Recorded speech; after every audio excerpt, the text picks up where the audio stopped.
जय हिंद दोस्तों। करते हो बदनाम इस कदर सरेआम कर दोगे क्या? करते हो बदनाम इस कदर सरेआम कर दोगे क्या? अब क्या चाहते हो बदनाम कर दोगे क्या? अगर इतना ही बड़ी है तुम्हारी सोच की और हमारी सोच पे डिपेंड करते हो तो मिलो कभी हमसे हमारे खर्चों पे और चाय के चर्चों पे। तो मैं बात करता हूँ विनय त्रिपाठी, विनय सर यूपी में आप सभी का स्वागत है। ऑनलाइन क्लासेस में भी जितने बच्चे हैं सभी का स्वागत है। मैं आप सभी को हमारे प्लेटफॉर्म पे आने के लिए, जुड़ने के लिए बहुत धन्यवाद, स्वागत है आप सभी का। मैं आज बात करता हूँ, एक गाने से प्रारंभ करूँगा इस रिलेशंस के बारे में। रिलेशंस क्या होते हैं इसमें बताऊँगा कि कहाँ रिलेशन का संबंध बनता है, कहाँ नहीं बनता। तो मैं इस चीज़ पर डिपेंड करता हूँ। सॉन्ग सुनिएगा पहले।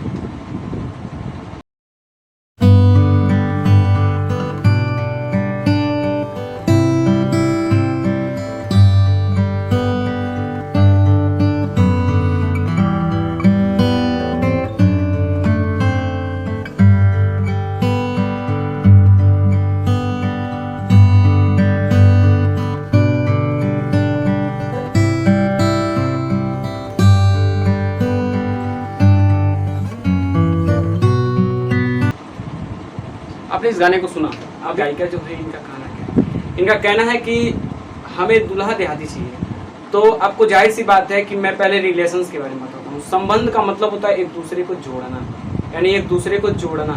पूरी वीडियो देखेंगे ना तो लास्ट तक सारे क्लिपों में कहीं ना कहीं आपको छोटी बहुत चीज़ें बहुत अच्छी मिलेंगी, छोटी छोटी चीज़ें आपको कहीं ना कहीं सुनने को मिलेंगी, क्योंकि ये रिलेशन की बात होती है। रिलेशन में जहाँ तक कोशिश करता हूँ कि एक दूसरे को जोड़ने की, जहाँ तक हमारी माध्यमों में बता सकूँ।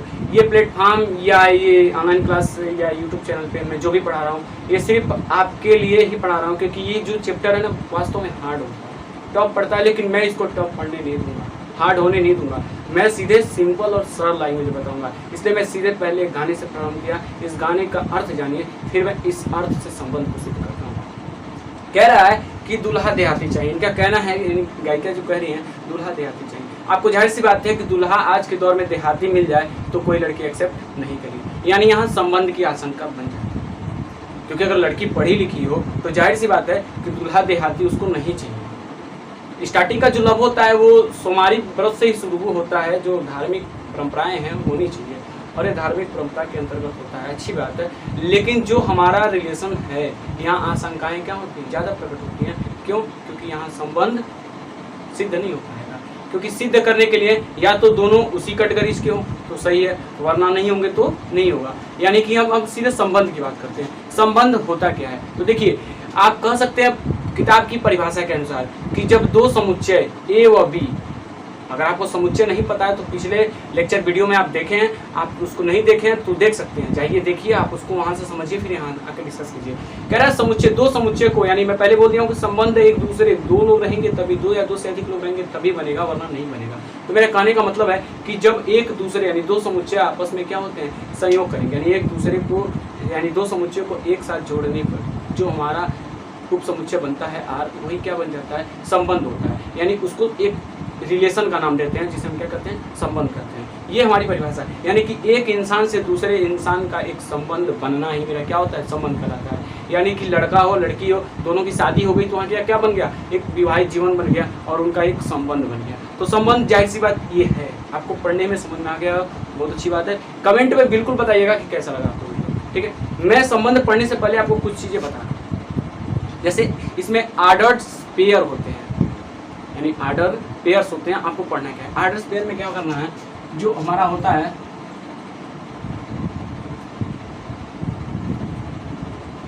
आर्डर्स पेयर, यानी कि ये पहला टॉपिक है। क्रमित युग्म होता है।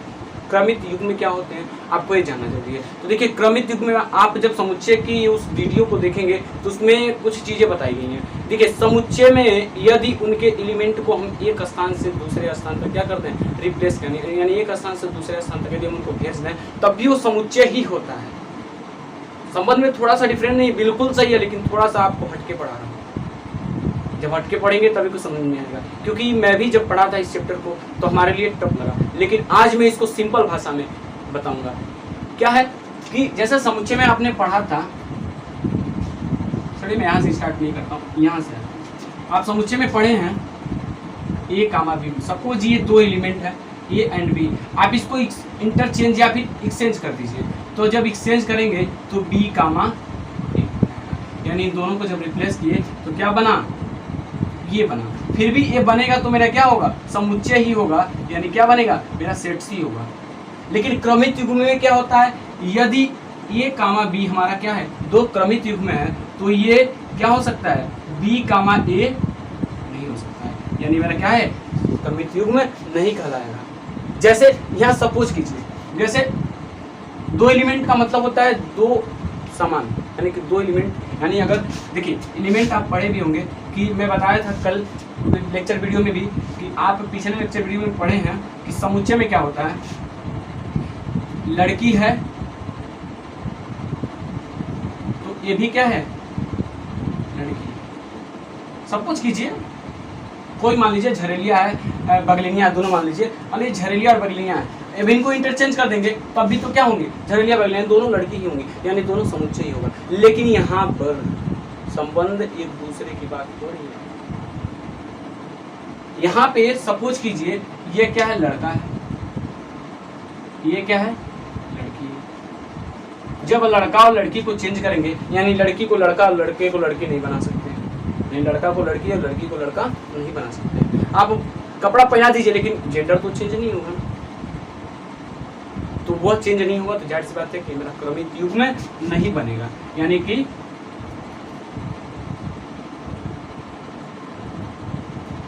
समझ में आ गया, यानी कि क्रमित युग्म का कहने का मतलब ये है कि ये कभी खाली नहीं है रहेगा। क्रमिक युग्म किसे कहेंगे, तो सिंपल चलाएंगे, आप कहेंगे दो समुच्चय हो, दोनों का अवयव क्या हो, यानी कि दो समुच्चय, मान लीजिए मेरा ए है, ये बी है, दो समुच्चय हो, इसका अवयव क्या है, ए है, और इसका अवयव क्या है, स्मॉल बी, तो इनका जो स्थान होगा एकदम फिक्स होगा। यानी कि अगर ये पहले नंबर पे आया है तो पहला होगा क्रम, और ये दूसरे पे आएगा तो दूसरा होगा। ये मेरा क्या बनेगा, क्रमित युग्म, इसी को हम कहते हैं क्रमित युग्म। समझ में आ गया, यानी ऑर्डर पेयर्स, यानी ये क्या बन गया, क्रमित युग्म। यही होता है क्रमित युग्म, इसी को कहते हैं हम क्रमित। यानी क्रमित युग्म किसे कहेंगे, कहेंगे दो अतिरिक्त समुच्चय, यानी कि दो समुच्चय लेंगे जिसमें कोई अवयव होना चाहिए, यानी कहीं ना कहीं अवयव होना चाहिए, यानी उसमें अवयव हो, यानी क्योंकि जीरो रहेगा तो जाहिर सी बात है वो बनेगा ही नहीं क्रमित युग्म, क्योंकि वहाँ कुछ रह ही रहेगा, तो यानी 5 मान लीजिए रहता है तो वो मेरा समुच्चय नहीं होगा। यानी कह रहा है कि हमारा उसमें ए क्या हो, 5 ना हो, और बी भी मेरा क्या हो, 5 ना हो, यानी कि ए और बी दोनों क्या हो, 5 नहीं होगा, तो ए और उसमें अवयव क्या होगा, ए बिलोंग करेगा ए को और स्मॉल बी बिलोंग करेगा बी को, तो उसका जो क्रमिक युग्म होगा उनका दोनों का स्थान क्या होगा, निश्चित होगा। सिंपल सा है, मैं फिर बताया हूँ कि समुच्चय में क्रम की संख्याएं क्या होती है, निश्चित नहीं होती हैं। आप क्या कर सकते हैं, रिप्लेस कर सकते हैं, एक स्थान से दूसरे स्थान को चेंज कर सकते हैं। और जाहिर सी बात है समुच्चय में पढ़े हैं कि एक सामान को एक जगह इकट्ठा करके रखा है, नहीं लड़की है तो लड़की को अलग करेंगे, लड़का है तो लड़के को अलग करेंगे, जाहिर सी बात है। स्टूडेंट है तो दोनों आएंगे, बट स्टूडेंट को हमें लेना नहीं था, लड़की और लड़के को लीजिए, सामान अलग कीजिए, जाहिर सी बात है अलग हो जाएंगे, तो वो मेरा समुच्चय तब भी कहलाता था, क्योंकि वहाँ संग्रहित करना था, एक दूसरे को रखना था। लेकिन यहाँ क्या है, एक दूसरे का संबंध बनाना है, तो संबंध बनाना है, एक लड़का है एक लड़की है, जब संबंध बनेगा तो जाहिर सी बात है एक लड़का और एक लड़की का जो पद है वो रहेगा, जो स्थान है वो रहेगा, जो जेंडर है वो रहेगा, उसको हम चेंज नहीं कर सकते। यानी जिसका जो पद है, जिसका जो स्थान है, जिसकी जो जगह है उसको रख दिया गया है, उसे हम क्या कहते हैं, समुच्चय। यानी जिनका हम जगह नहीं बदल सकते, यानी जिनके क्रम को नहीं बदल सकते, जिनके स्थान को नहीं बदल सकते, वो क्या कहलाते हैं, क्रमित युग्म कहलाते हैं। समझ में आ गया। देखिए अगला आते हैं, एकदम झकास बता रहा हूँ, बिंदास न होकर पढ़िए, कोई टेंशन नहीं, 1% का टेंशन। कार्तीय गुणन में पढ़ना क्या है कि मेरा कार्टेशियन प्रोडक्ट है, इसको बताना क्या है, आप कहेंगे दो समुच्चय ले लें, दोनों समुच्चय क्या क्या करें, क्रॉस प्रोडक्ट करें, तो मेरा जो वैल्यू आएगा वो होगा यक्स सच दैट यक्स क्या A belong to A and B belong to B. जब उसके बाद करना क्या है, ये मिलने के बाद यदि इसके स्थान को हम बदल देते हैं, मान लीजिए हम बी क्रॉस ए कर दिए तो क्या होगा, तो आप यहाँ भी वही कहेंगे यक्स सच दैट यक्स क्या होगा ए, तो यहाँ बी आ जाएगा, तो इस बी होगा, बी बिलोंग करेगा ए, सॉरी बी बिलोंग करेगा तो यहाँ बी आ जाएगा, तो बी बिलोंग करेगा हमारा कैपिटल बी को एंड जो स्मॉल ए है बिलोंग करेगा कैपिटल। कोई दिक्कत नहीं होगा, बिल्कुल हो तो बताइएगा, क्योंकि मैं बता रहा हूँ आपको समझ में आना चाहिए। बिल्कुल ठीक है, आगे देखिए। ये मेरा हो गया क्रमिक कार्तीय गुणन, ये मेरा क्या हो गया कार्तीय गुणन। अब आते हैं आगे आते हैं, क्योंकि एग्जाम्पल है इसमें लेते हैं। सपोज कीजिए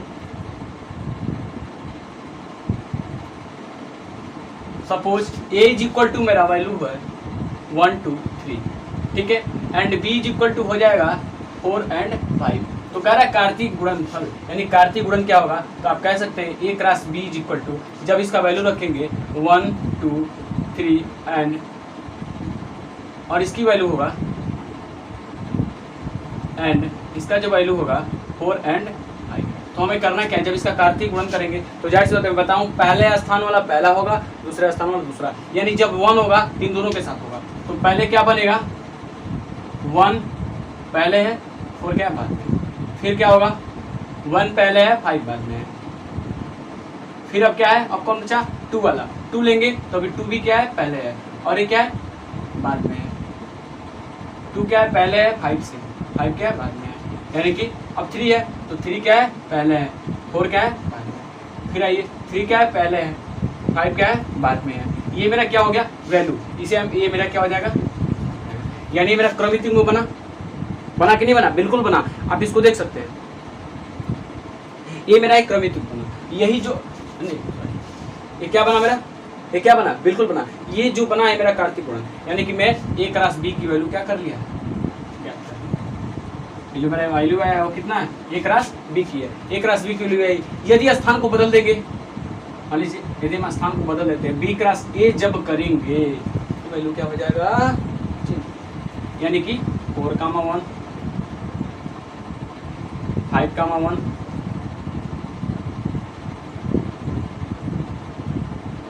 4 कामा 2 2 कामा 5 5 कामा 2 एंड क्या हो जाएगा 4 कामा 3, फिर क्या हो जाएगा 5 कामा, यानी कि जब स्थान बदलेगा तो मान भी बदलेगा। तो जाहिर सी बात है जब स्थान बदलेगा फिर स्थान के भी एलिमेंट भी उसके क्या हो जाएंगे, बदलेंगे। लेकिन बदलना यानी क्रॉस प्रोडक्ट बी वाला मान पहले होगा, ए वाला मान बाद में होगा, तो बी वाला पहले ए वाला बाद में हो जाएगा, ठीक है। ये मेरा आंसर, यानी कि दोनों को चेंज करना आप जान गए, दोनों को आप चेंज करके लिख सकते हैं ना। सवाल देता हूँ, सवाल आपको बनाना चाहिए, सवाल आएगा तो आप बिल्कुल कर लेंगे। सवाल जल्दी कर लेते हैं, कमेंट बॉक्स में बताइएगा कि वैल्यू आपको आई या नहीं आई, मैं फिर इसमें बता दूँगा। यानी मैं ले रहा हूँ a is equal to 2 4 5, b is equal to, question है मेरा a is equal to b is equal to 6 comma 7, मैं वैल्यू ले लिया। आप इसको लगा के बताइएगा इसका a क्रॉस b क्या होगा और b क्रॉस a क्या होगा। ये क्या करना है, फाइंड करना है, प्राप्त करना है, यानी इन दोनों की वैल्यू क्या होगी आपको लगाना है। समझ में आ गया हो तो फिर मैं आगे बढ़ता हूँ। कह रहा है रिलेशन क्या होता है, संबंध किसी का। तो रिलेशन का मैं सिंपल सा डिफिनेशन बताऊंगा, क्या होगा a क्रॉस, यानी कहेंगे जहाँ दो समुच्चय हो, दो समुच्चय का आपस में गुणन करें, यानी कि क्रॉस प्रोडक्ट करते हैं, तो मेरा एक उप समुच्चय बनता है जो क्या होता है R, यानी एक मेरा संबंध बनता है R, जिसे हम क्या कहते हैं, एक संबंध कहते हैं। किसी को कोई दिक्कत बिल्कुल नहीं होगा। आगे बढ़ते हैं, देखिए मेरा क्या होगा,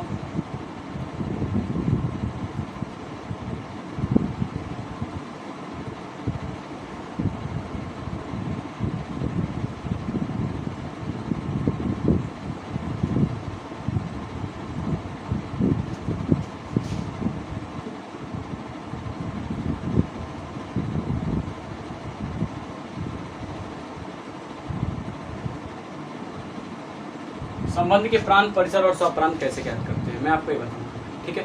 बहुत आसान ट्रिक है, सब आपको समझना है। देखिए पहले बात करते हैं प्रांत किसे कहते हैं, इसको डोमेन कहते हैं। देखिए जो डोमेन होता है ना, ये आपका बहुत पहले का एक वर्ड होता है जो डोमेन होता है। डोमेन में होता है,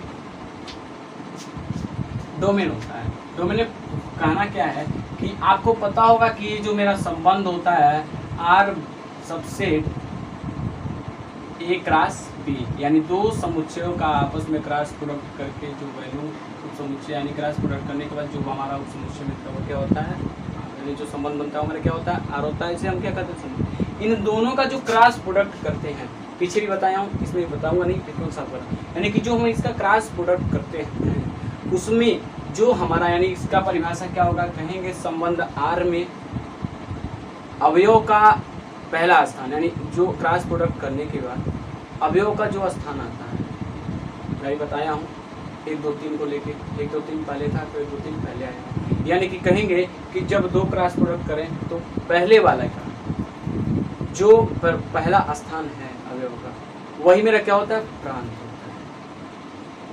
समझाएंगे, यानी प्रांत किसे कहेंगे, कहेंगे किसी समुच्चय, किसी दो समुच्चयों का आपस में क्रॉस प्रोडक्ट करने पर हमारा जो संबंध है आर, उनके जो क्रमित युग्म मिलेंगे उनमें जो पहला स्थान होगा वो उसे ही क्या कहते हैं, हम प्रांत कहते हैं। समझ में आ गया, यानी सिंपल सी बात है, आप कहेंगे प्रांत किसे कहते हैं, आप कहेंगे ये प्रांत का प्रांत आर बराबर x such that x belongs to A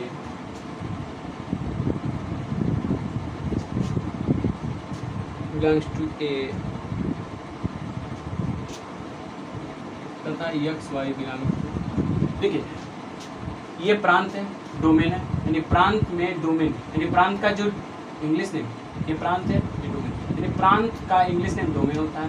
domain एक कहने का मतलब क्या है, कह रहा है डोमेन का एक सिंबल है, कैसे प्रदर्शित करते हैं, ये कंडीशन होता है। तो दूसरी चीज इसमें मैं इसी परिभाषा से बता रहा हूँ, कहेंगे कि दो क्रमित युग्म, यानी कि आर में जब दो क्रमित युग्म हो, क्योंकि आपको दो समुच्चय, एक प्रांत है, ये डोमेन है। प्रांत में आप पढ़ेंगे, प्रांत यानी कि प्रांत का इंग्लिश वर्ड होता है डोमेन। कहेंगे प्रांत का जो कंडीशन होता है आर बराबर x बिलोंग्स टू ए तथा x बिलोंग कर रहा है आर को, यानी कहेंगे कि एक संबंध आर कब होता है, ए क्रॉस बी, यानी दो समुच्चयों का जब आपस में क्रॉस प्रोडक्ट करते हैं तब। तो कहेंगे ये एक संबंध आर है और आर क्या है, x बिलोंग ए, यानी x का, यानी कि x क्या, x बिलोंग्स टू ए क्या है मेरा प्रथम क्रमित युग्म, यानी कि प्रथम समुच्चय का जो क्रमित युग्म है, यानी कि प्रथम स्थान वाले जितने भी अवयव हैं वो मेरा क्या है, ए है। और यू जो ए है वो किसको बिलोंग कर रहा है, आर को, यानी संबंध आर को क्या कर परिभाषित करते हैं। तो आप कहेंगे कि जब किसी संबंध में जो हमारा प्रथम अवयव होता है क्रमित युग्म का, वही क्या कहलाता है, प्रांत कहलाता है। ठीक है, अब आते हैं परिसर, रेंज। इसका क्या होगा कंडीशन, इसका भी जो कंडीशन होगा हमारा ऐसे होगा, आर बराबर, यानी कि परिसर R is equal to x as the dx। अभी क्या करेगा, y को बिलोंग करेगा, सॉरी यहाँ होगा y को बिलोंग करेगा और y बिलोंग करेगा b को तथा x y बिलोंग। देखिए संबंध के प्रांत, परिसर और सहप्रांत कैसे ज्ञात करते हैं, मैं इसको बता रहा हूँ। कहेंगे आर कब होता है, जब दो समुच्चयों का आपस में क्रॉस प्रोडक्ट करते हैं तो हमें एक संबंध मिलता है जो आर होता है, इसे क्या कहते हैं, हम संबंध कहते हैं। इसी संबंध से हमें प्रांत, परिसर और हमारा क्या होता है, सहप्रांत।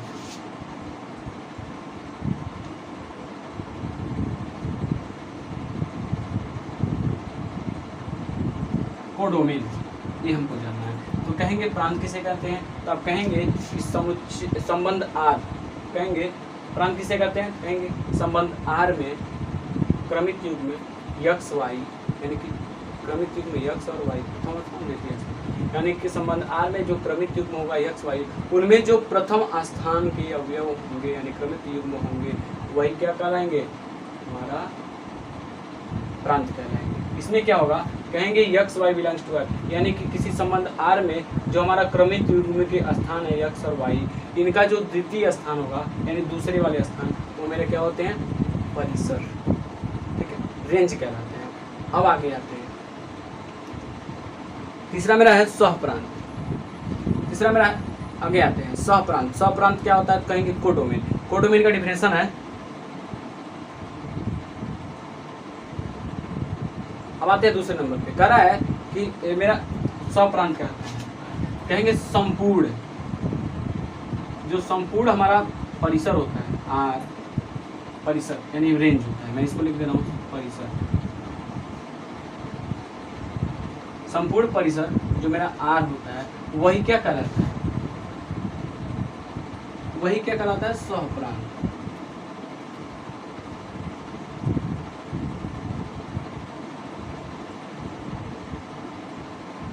ये मेरा क्या कहलाता है सहप्रांत। यानी हमारा जो परिसर होगा इसका जितने भी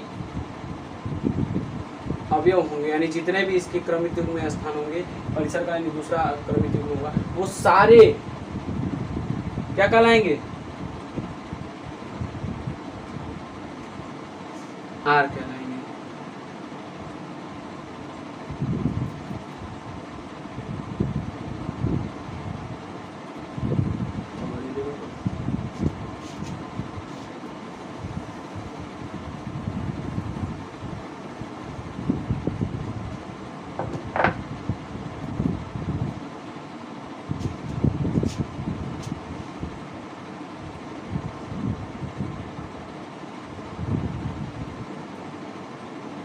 देखिए कह रहा है स्वप्रांत।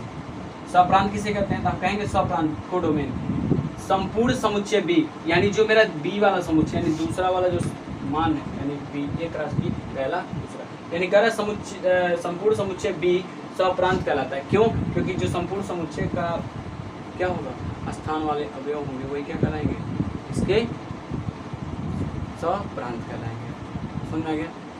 संपूर्ण समुच्चय का अवयव का मतलब होता है संपूर्ण समुच्चय बी, यानी बी में जितने मान होंगे 1 2 3 4 5 6 7 8 9 10 वो सारे हमारे क्या कहलाएंगे, कोडोमेन। समझ में आ गया। अरे आएगा कहीं नहीं, देखो बाबू हम भी जब पढ़े थे तो हमको नहीं आना, यानी सिंपल चलाएंगे। फिर इसको मैं एक बार समझा दे रहा हूँ। करना क्या है, प्रांत किसे कहेंगे, तो कहेंगे जो संबंध आर है ना उसमें जितने भी क्रमिक युग्म में है उनका जो पहला स्थान है ना वही मेरा क्या कहलाता है, प्रांत कहलाता है। अब देखिए पहला स्थान जितने में भी है सब प्रांत हो जाएंगे। उसके बाद कहेंगे क्या, स्वप्रांत किसे कहते हैं, तो कहेंगे संपूर्ण समुच्चय बी वाले जो अवयव होंगे, यानी संपूर्ण समुच्चय बी का मतलब दूसरा वाला जो समुच्चय होगा उसके जितने भी अवयव होंगे क्या कहलाएंगे, स्वप्रांत कहलाएंगे। ठीक है। अब आते हैं परिसर पे, तो परिसर किसे कहते हैं, तो आप कह सकते हैं परिसर यानी जो हमारा समुच्चय कहेंगे परिसर किसे कहते हैं, तो आप कहेंगे परिसर जो होता है रेंज, वो कहेंगे कि समुच्चय। अब परिसर पे आते हैं, परिसर क्या होता है, परिसर यानी रेंज, कहेंगे कि संबंध आर में जो हमारे जितने भी क्रमित युग्म हैं, जितने भी हमारे क्रमित युग्म में हैं उस क्रमित युग्म में जो दूसरा स्थान है, दूसरा स्थान का मतलब पीछे बताए हो, पीछे बता चुका हूँ। अगर वीडियो आप नहीं समझ में आए पीछे का देख के आ गया ये, तो कहेंगे कि जो मेरा दूसरा स्थान वाला अवयव वो क्या कहलाता है, मेरा सॉरी जो दूसरा वाला अवयव हो क्या कहलाता है, हमारा रेंज कहलाता है। समझा गया। ये रेंज होता है, रेंज किसे कहते हैं, तो आपको रेंज को अब आप जान गए प्रांत, परिसर और स्वप्रांत। अब इससे रिलेटेड सवाल के बारे में क्वेश्चन देखते हैं कैसे होगा। मैं क्वेश्चन ले लेता हूँ।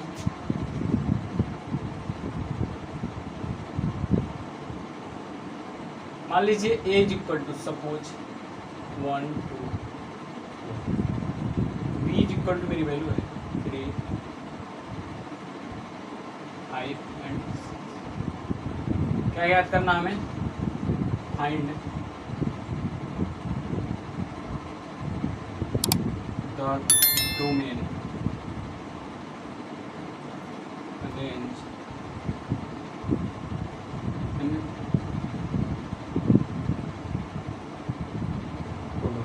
यानी क्या करना है मुझे, कहेंगे कि ए बराबर 1 2 4 और बी बराबर 3 5 6 दो समुच्चय हैं। हमें क्या करना, find the domain range and codomain. हमें इसकी वैल्यू क्या तो करना क्या है, सॉल्यूशन जब करेंगे आपको पता होगा।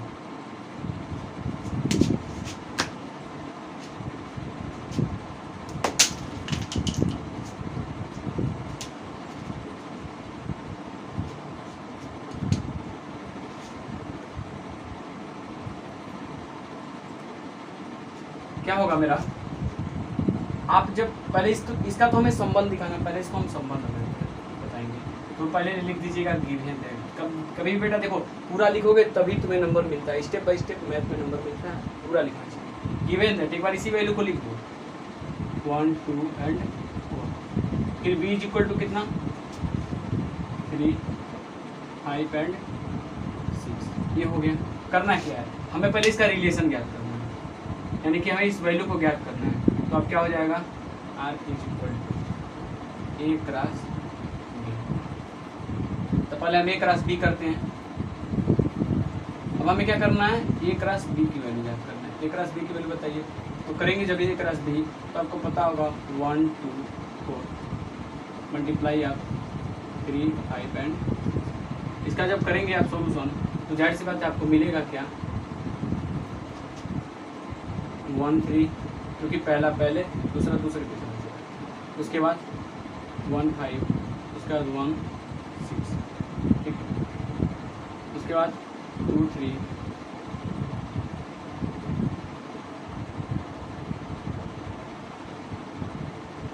टू 3 2 5 एंड 2 6, ठीक।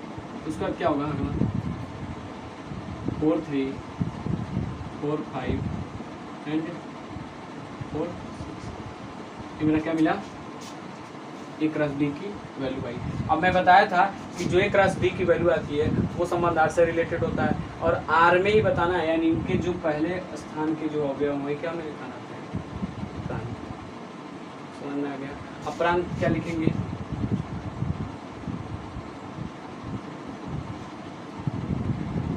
डोमेन बराबर क्या होगा, आप कह सकते हैं क्या है 1 है 2 है एंड 1 2, उसके बाद ये मेरा प्रांत है। परिसर क्या होगा,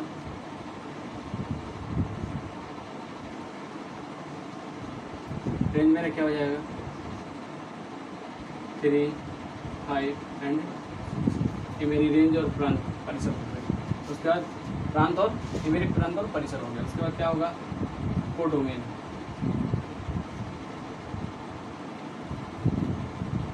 कोडोमेन कैसे होगा सप्रांत। करना क्या है इसका, जो हमारा समुच्चय संपूर्ण समुच्चय बी वाली जो वैल्यू होती है कौन होता है ए वाली, जब होगा तो मेरा क्या होगा 3 5 मेरा क्या आ गया